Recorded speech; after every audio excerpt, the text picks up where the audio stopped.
আল্লামা আইনি রহমাতুল্লাহ আলাইহি, আল্লামা ইবনে হাজার আসকালানী রহমাতুল্লাহ আলাইহি বর্ণনা করেছেন, পূর্বের জামানার মানুষেরা তাদের কাছে যখন কঠিন বিপদ এসে পৌঁছে যেত, তারা যখন কঠিন সমস্যার সম্মুখীন হয়ে যেত, তারা প্রিয় নবী হযরত মুহাম্মদ মুস্তাফা সাল্লাল্লাহু আলাইহি ওয়াসাল্লামের নামের ওসিলাতে দোয়া চাইতেন। সাথে সাথে আল্লাহ পাক আমার নবীর নামের ওসিলায় তাদের এই সমস্যার সমাধান করে দিতেন।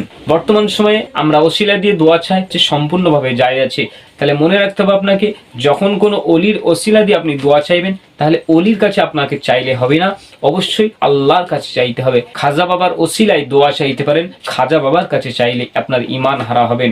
আমরা যেমন মুজাদ্দিদুজ জামান আমির শরিয়ত আলা হযরত দাদা হুজুর পীর কেবলা রাহমাতুল্লাহ আলাইহির মাজার শরীফে গিয়ে দাদা হুজুরের ওসিলা দিয়ে আল্লাহর কাছে চাই, আপনারাও তদ্রূপভাবে যে কোনো অলির দরবারে গিয়ে অলির ওসিলা দিয়ে আল্লাহর কাছে সাহায্য চান, অবশ্যই আল্লাহ আপনার দোয়াকে কবুল করে নেবেন। আশা করি আজকের এপিসোডের মাধ্যমে এই সমস্যার সমাধান অবশ্যই পেয়ে গেছেন। আসসালামু আলাইকুম ওয়া রাহমাতুল্লাহি ওয়া বারাকাতুহু।